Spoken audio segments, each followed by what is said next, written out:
ಹೇಳ್ತೇನೆ. ಕಥೆಯ ಹೆಸರು ಆನೆ ಮತ್ತು ಇರುವೆ. ಒಂದು ಕಾಡಿನಲ್ಲಿ ಒಂದು ಆನೆ ಇರುತ್ತೆ. ಅದು ತುಂಬಾ ತುಂಟ ಆನೆ. ಅದರ ಹೆಸರು ಜಂಬೋ. ಅದು ಬೇರೆ ಪ್ರಾಣಿಗಳಿಗೆ ತೊಂದರೆ ಕೊಡ್ತಾ ಇರುತ್ತೆ. ಅದು ಗಾತ್ರದಲ್ಲಿ ಬೇರೆ ಪ್ರಾಣಿಗಿಂತ ತುಂಬಾ ದೊಡ್ಡದು. ಅದೇ ಕಾಡಿನಲ್ಲಿ ಇರುವೆಗಳ ಒಂದು ಕುಟುಂಬ ಇರುತ್ತೆ. ಅವರು ತುಂಬಾ ಶ್ರಮಜೀವಿಗಳು.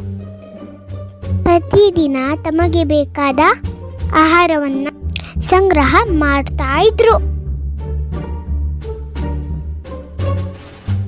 ಹೀಗೆ ಒಂದಿನ ಆಹಾರ ಸಂಗ್ರಹ ಮಾಡ್ತಾ ಇರ್ಬೇಕಾದ್ರೆ ಆನೆ ಕೀಟ್ಲೆ ಮಾಡ್ತು. ಅವರ ಮೇಲೆ ನೀರು ಹಾಕಿಬಿಡ್ತು. ಆಗ ಇರುವೆ, ಆನೆ ಏಕೆ ನಮಗೆ ತೊಂದರೆ ಕೊಡ್ತಾ ಇದೀಯಾ? ನಾವು ಕಷ್ಟಪಟ್ಟು ಆಹಾರ ಸಂಗ್ರಹ ಮಾಡ್ತಾ ಇದೀವಿ.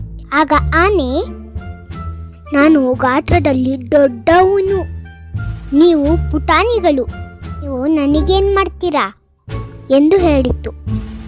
ನಿಮ್ಮಿಂದ ಏನು ಮಾಡಕ್ಕಾಗಲ್ಲ ಎಂದಾಗ ಇರುವೆಗೆ ಬೇಜಾರಾಯ್ತು.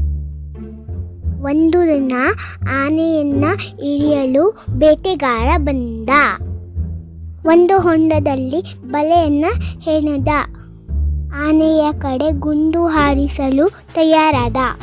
ಬೇಟೆಗಾರನ್ನ ಬೆನ್ನು ಹತ್ತಿದ ಇರುವೆ ಅವನು ಗುಂಡು ಹಾರಿಸುವ ಸಮಯದಲ್ಲಿ ಅವನ ಕತ್ತಿಗೆ ಕಚ್ಚಿಬಿಟ್ಟಿತ್ತು. ಇದರಿಂದ ಅವನ ಗುರಿ ತಪ್ಪಿತು. ಆನೆ ಸನ್ನದ್ಧನ ಆಯಿತು.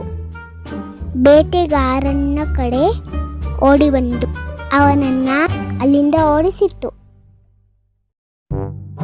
ಇರುವೆ ಮಾಡಿದ ಸಹಾಯಕ್ಕೆ ಧನ್ಯವಾದಗಳನ್ನ ತಿಳಿಸಿತ್ತು. ನಾವು ಯಾರನ್ನು ಕಡೆಗಾಣಿಸಬಾರದು. ಪ್ರತಿಯೊಬ್ಬರು ಅವರದೇ ಸಾಮರ್ಥ್ಯವನ್ನು ಹೊಂದಿರುತ್ತಾರೆ ಎಂದು ತಿಳಿಸಿತು. ಇನ್ನು ಮುಂದೆ ನಾನು ಯಾರಿಗೂ ತೊಂದರೆ ಮಾಡುವುದಿಲ್ಲ, ಎಲ್ಲರೊಂದಿಗೆ ಸ್ನೇಹಿತನಾಗಿರುತ್ತೇನೆ ಎಂದು ಹೇಳಿ ಆನೆ ಮತ್ತು ಇರುವೆ ಆಪ್ತ ಸ್ನೇಹಿತರಾದರು. ಧನ್ಯವಾದಗಳು. ಇನ್ನೂ ಒಳ್ಳೆಯ ಕಥೆಗಳನ್ನು ಕೇಳಲು ನಮ್ಮ ಚಾನೆಲ್ ಸೇರಿಕೊಳ್ಳಿ. ಅರಿವೇ ಗುರು. ನಮಸ್ತೆ.